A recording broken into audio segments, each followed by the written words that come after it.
Welcome to this episode of the Josh Johnson Leadership Podcast. I first met this next guest at a church where I'd been hired and became friends while playing our guitars on the music team. Even though her role in the community has changed over the course of our friendship, she's always been available to talk, share, answer questions, and it doesn't surprise me to learn that she's not just this way for her friends. It's an important theme in her life, to make government work for and remain available to people. I've never sat down and worked out on paper where I agree and disagree with her politically, but I have had a chance to get a sense of her character, the way she meets opposition and still maintains the capacity to work with opposition. That catches my attention, especially in light of all the brutal, nasty stuff she's had to endure that unfortunately comes with the job. I hope her character rubs off on other politicians, and I hope it encourages you wherever you find yourself leading and influencing people today. Okay, well, enough preamble. Let's get to the conversation. Thanks for joining me on my podcast.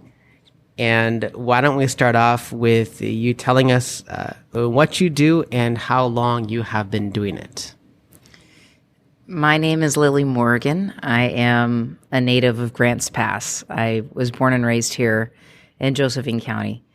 And I am currently the state representative for Oregon House District 3, which is primarily 2/3 of Josephine County. So basically from Merlin down, but not parts of Murphy for some reason. It's got some weird lines here and there.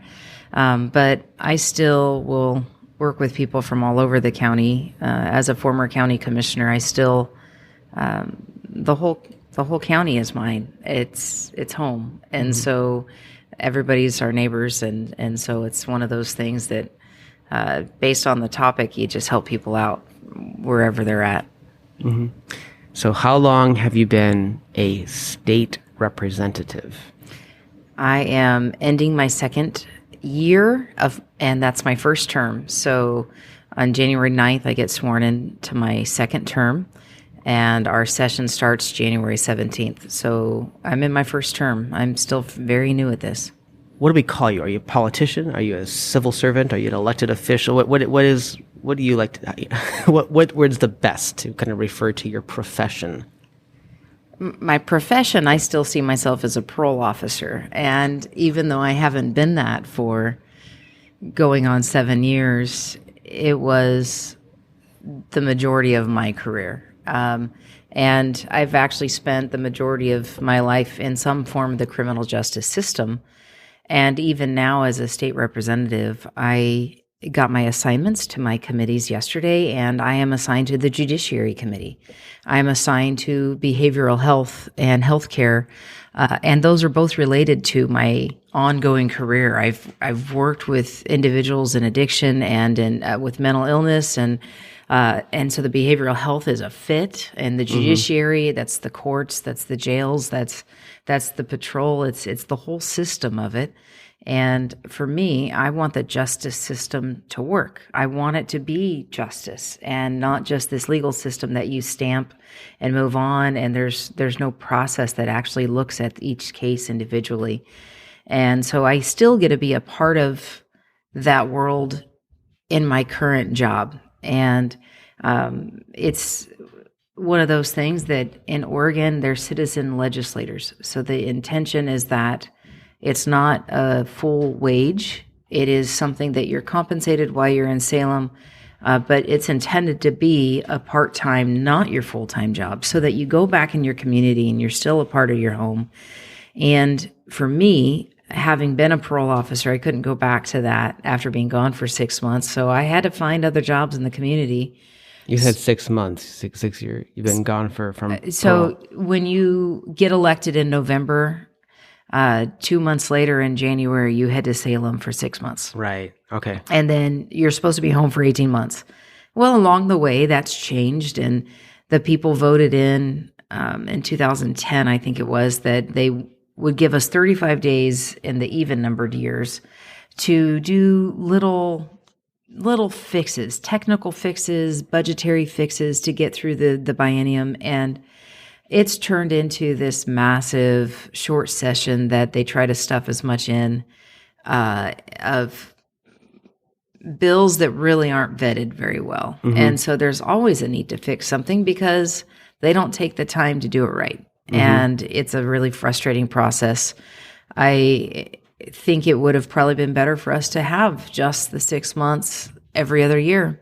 And we have to live in and marinate in the decisions that we make, see how they play out before you go and try to change them and fix them.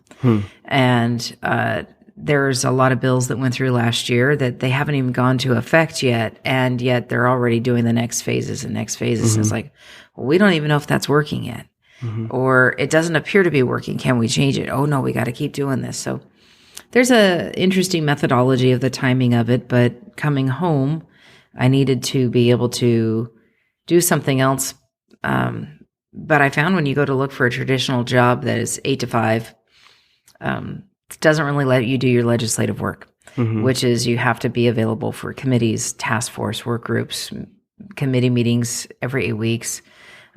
You also have to take constituent meetings, and you're working on different topics along the way. And you want someone to give you a chance to work, but you realize you're not available much for them. You are in an interesting space that, and I didn't anticipate this, that you don't think of yourself professionally as a politician or an elected, because you still feel like that parole officer who's you're in this odd kind of a calling where you have a kind of a part-time job, but you also have to kind of find another part-time job to kind of support so it is a career. I mean, I am by the definition a politician. I have run for office several times. And I've been elected several times. Because you were a commissioner before. And I was a city councilor before that. In 2010, I was elected to the Grants Pass City Council. And I served almost 6 years there and stepped down and then ran for county commissioner and served one term as a county commissioner. And then I ran for state representative. And so, yes, officially I have been elected 5 times, I think. And it is... When I was a city councilor, it was not paid. It was a volunteer position. So yes, you're an elected official. As a county commissioner, it was a profession. You are working to make sure the administration of the county is done. You're responsible for passing the budget, giving the support to the departments to get the services done to the community, hiring good department heads to run the county. As a state representative, we also do the budget and pass laws, but then you also deal with constituent needs related to state issues and try to connect people with resources. So yesterday, somebody contacted me who was having an issue with a certain state system. And so then, the outcome is that I will get in touch with somebody high up in the department, a director or a deputy director, and bring up the topic and say, I need you to look at this with a different set of lenses than what's going on at the local level. And they usually come back and there's more information, and sometimes it helps the individual, and sometimes there's more information there and you're like, okay, I see why it's that way. What you try to do when you're a part-time legislator is to bring it back to how it affects your community. And so these big laws that people make and these decisions they make actually impact people's lives. And that's how I try to approach this. I still see myself as a poor kid that grew up in Grants Pass who had teen parents who raised her to just work hard and to give back, to volunteer, to serve, but love our community. I was raised to be proud of where I came from and to do that. And so I still just see myself as that, but technically it is a career. Right. What called you into this work? Like what got you think of yourself as a parole officer that you kind of trained to do, and now you're doing this work. You know, what kind of led you from where you were to where you are now? There's some like little moments that have... Yeah, there are. And I would say even going back to childhood where, either through church volunteerism or I was in Girl Scouts where you do different projects and such, but playgrounds being built in the community, different things that you would just do service projects. You just take part where it needs to be. So I would say that what led me here was just walking through an open door and then seeing what influenced it, and then walking through that next door, trying to impact what influences it. Now at the state level, I went in last year in a super minority, which meant taxes could be changed. There were only 3 votes away from the majority party having the ability to veto the governor or override a veto, to change the Constitution of Oregon, all these things at such a level.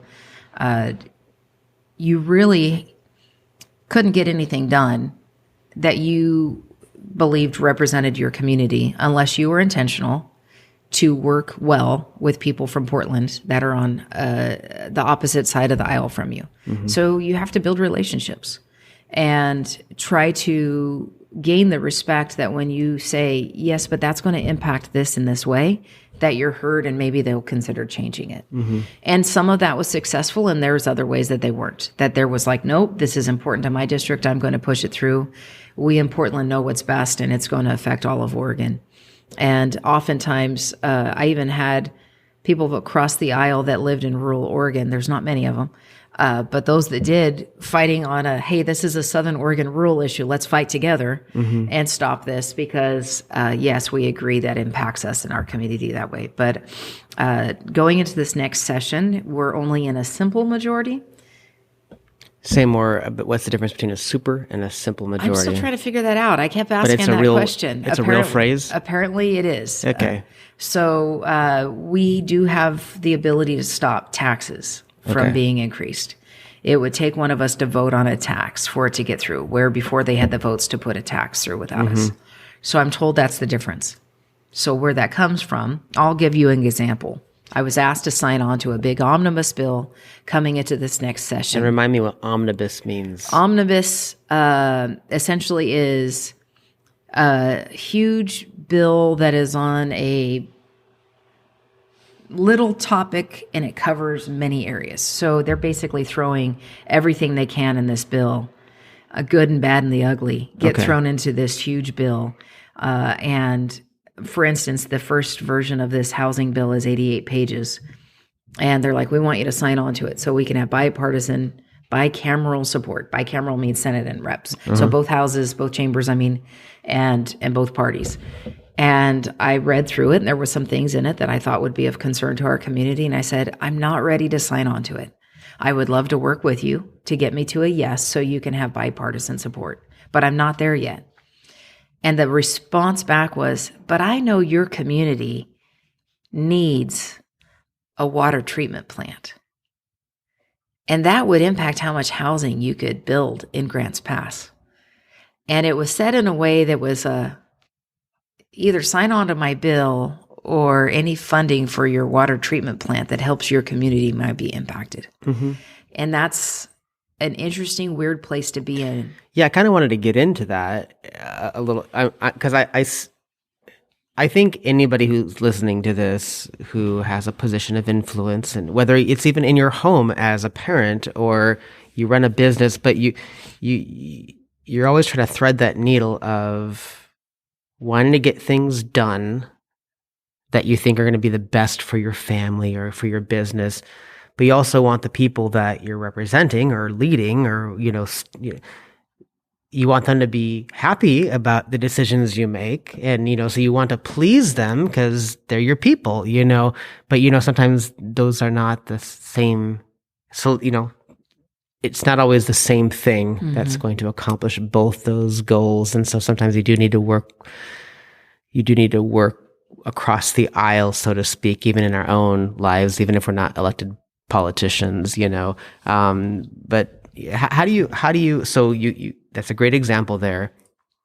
How do you kind of figure that out? Is it clear, or is it kind of do you have a formula? Like, how do you know when you hear that, like, okay, vote for this or else you're not going to get that. Mm-hmm. So, words like, yeah, talk about that. And that's kind of what's coming this next year, I'm told. Well, and one other thing I should point out is this is the first elected official or political position I've held that is partisan. As a city councilor, as a county commissioner, they were nonpartisan positions. When I was a city councilor, I had no idea what anybody's politics were. It wasn't about that. I mean, you're essentially responsible to make sure that local utilities are functioning and there's funding for the services that keep the city functioning. It wasn't about people's nuances in politics. Now it's getting that way now at the city council level and school board levels across the nation. As a county commissioner, you're essentially the same thing. You have a quasi-judicial function with land use decisions. You have that legislative function in setting county ordinances. You have that executive branch function as the administrator branch seeing over the county. You're all three branches of the government in one as a county commissioner. But it's not supposed to be partisan. It's supposed to be, is county running to the best service of your community?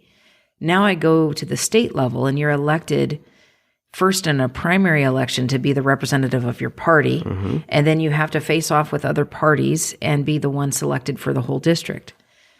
Well, yes, you have to keep two factors happy. If you don't keep your party happy, you get voted out in the primary. Mm-hmm. If you don't listen to both sides, you don't get through in the general. Mm-hmm. But there's politics about that as well. So primarily, you listen to your party with an ear for how's this impacting everybody. Mm-hmm. I still approach it as everybody lives in our community. I still need to listen to everybody. And I will meet with anybody who asks. I will listen to everybody. It doesn't mean I'm going to agree.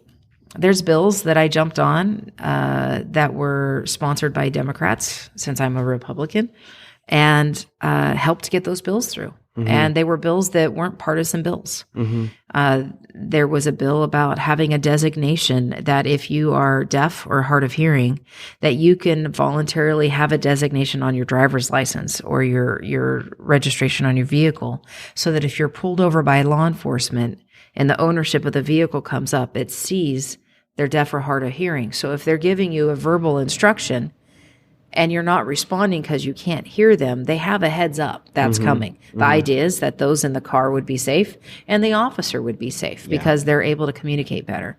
I brought the perspective as former law enforcement of the risks involved in a traffic stop.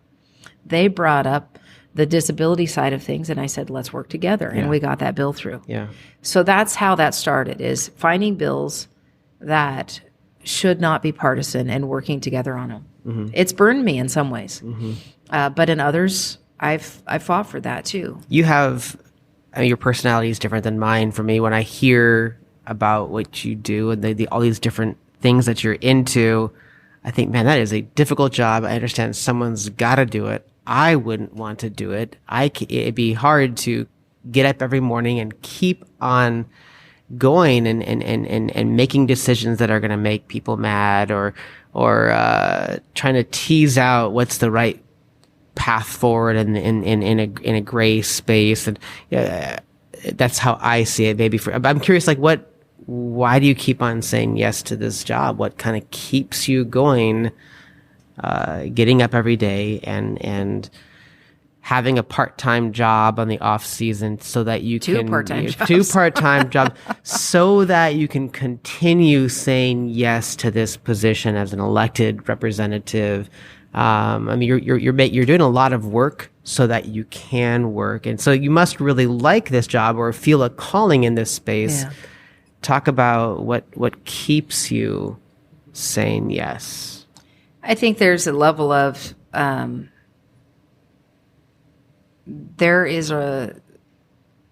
this time and space in this season that I'm in, I'm somewhat effective in it. That I do enjoy the work. I enjoy the policy discussion.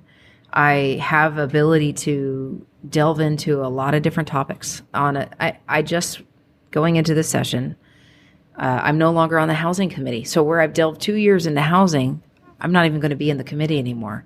And I've now been assigned vice chair of economic recovery and small businesses. Okay. This is a new realm for me, a different spin on doing this job. I'm still doing behavioral health, which I was on. I'm still doing judiciary.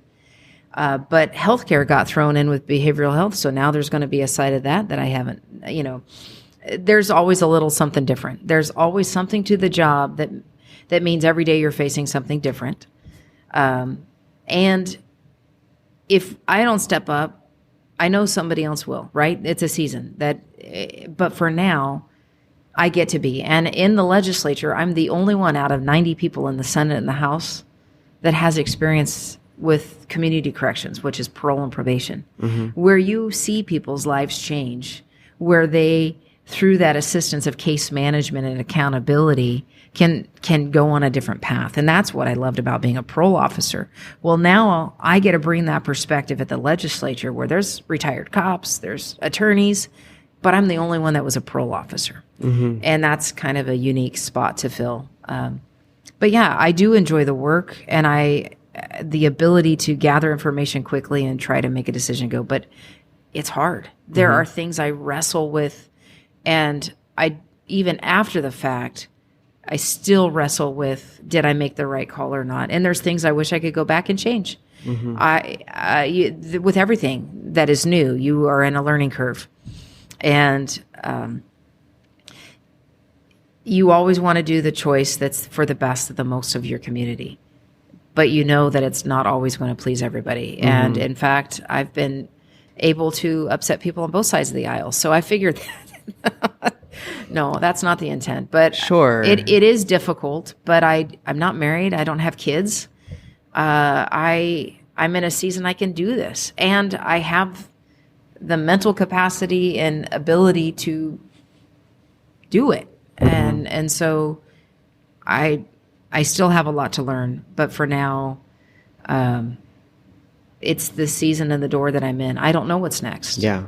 I didn't know this is what I would be doing when I went to college and, headed down a path. I can hear that you like the aspect of every day is a different challenge on some level. Yeah. And yet they're all about finding solutions to problems that people are having, and those people are your neighbors that you grew up amongst. And so getting to advocate for your community and find solutions. I mean, that's kind of a theme that I'm hearing, and I'm curious if that is... It's kind of been my whole life. I'm not trying to wrap your no, life into that is a good bow, Like, I just didn't know if that's a theme. Yeah, I mean...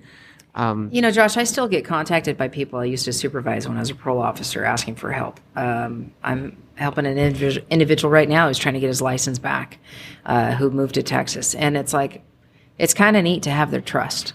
I haven't worked in that industry for a while, but I've had people that reach out, and it did start. Every single thing that I've had experience with, for good or bad in my life, has given me knowledge that can then help in the next phase of life. And so that's trying to use personal experiences towards helping other people and advocating in a way that helps where somebody else hasn't had that same experience. So the opportunity to say, I've gone through that. And how do I come alongside and say, I'm here and let me see what I can do. Let's get some extra eyes on that to see if it'll help for the sake of advocating. And I'm still helping. I have folks that contact me about county stuff all the time. And it's just like, okay, I can help behind the scenes for the sake of, you have this knowledge. It's not meant to be bottled up. You put it to good kind of thing. On hard days, and it's something that all leaders can kind of resonate with, are there some things that you've learned? Maybe it's just for yourself, but maybe it would speak to somebody else. Things that help and things that don't help. Anything that you could share on that that help you get through a bad day or hard day or whatever you want to feel. Yeah. Well, I have to lean on my faith to get through, but I have to say that it's tough too. I mean, there are ugly sides of politics that I never even imagined people were capable of the evil that they do. And it's just shocking to me how people will do things towards other people. That would throw me for a spin. I'd say, I don't want to play in this game. Yeah. I'm going to go find another game to play, but you stay in it. So when you, Well, I guess it's one of those things that it goes back to being a kid that didn't have a lot. You just keep fighting to be, and things weren't easy, but you just keep working towards something. And I remember when I was getting ready to go to college, my parents hadn't been through college, and so that was an unknown to them. Well, my dad had gone to Rowe Community College, and he got an associate's degree at the local level in motorcycle mechanics. So I don't know that I count it the same as it is, but I mean, my mom... a different experience than you were getting ready to go. So as I'm getting to go, it's like, well, we don't know what it takes to get you there, but we'll do everything we can to help you there. Well, then having gone through it, now I can turn around and help somebody else with that process. And whether it's, helping bring on intern programs or for the high school students to open doors, or taking part in the career days at the school to just kind of, I had that push to keep striving, and I feel like it's my job now to open doors for others to be able to have that opportunity as well. Yeah. Is there any question that I should have asked you that you kind of wish I had asked you? Yeah, I don't know. It's Josh, you're gracious to provide questions ahead of time, and I scan through them, and I'm like, no, we'll just go on the fly. So I didn't know. I didn't have anything prepared. Yeah. It's one of those things that I still feel it's such a privilege to get to do this.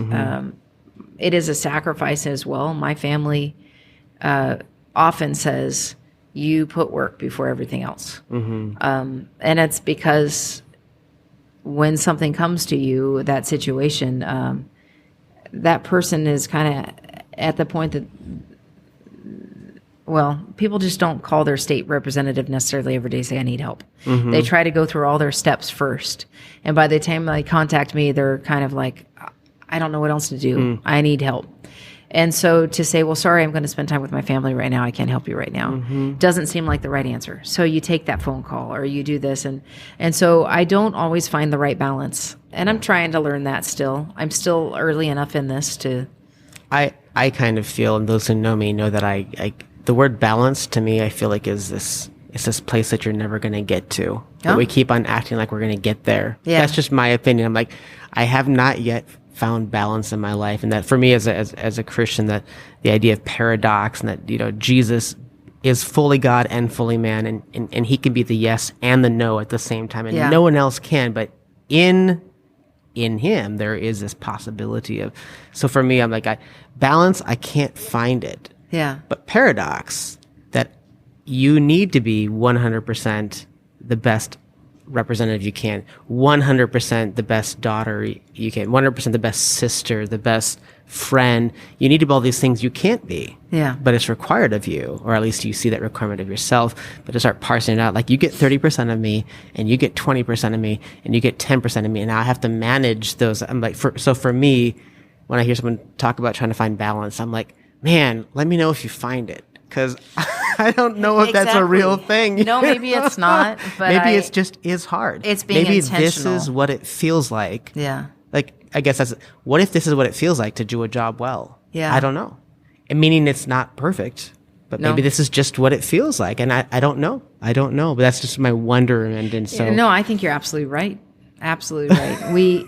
We strive to do it, and I think it's intentional to take the time when you need to, and then just be present where you are, where you can. I tend to be a multitasker, but sometimes you just have to stop and be in one thing at a time. And so that's that balance. But yeah, my side jobs, by the way, a substitute school bus driver and now teaching driver's ed. And that's been quite an interesting working with teens and, kindergarten through high school on the school buses, but teenagers with the driver's ed. It's good to have that balance of how things are impacting the kids in our community as well.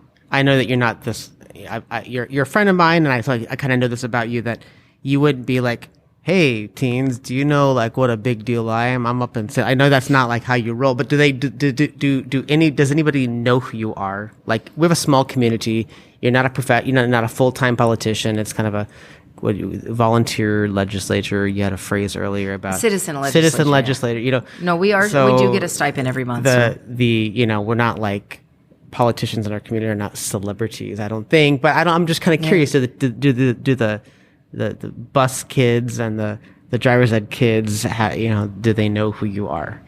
Like what your other job is? Yeah, generally with doing the school bus, I don't say anything. And there were a couple times I had long-term substitute routes where you were on the same route 5 or 6 weeks. Mm-hmm. In that process, at some point, as you're talking to the kids and things come up, it came up. There was a day where some high schoolers were actually protesting their bus driver and didn't want. I don't know exactly what's happened, but she was parked at the high school and saying, "I can't go." And there's this mini riot on the bus. And I had just gotten off the freeway and I was not far away. And I said, "Do you want me to jump on the bus with her so I can help?"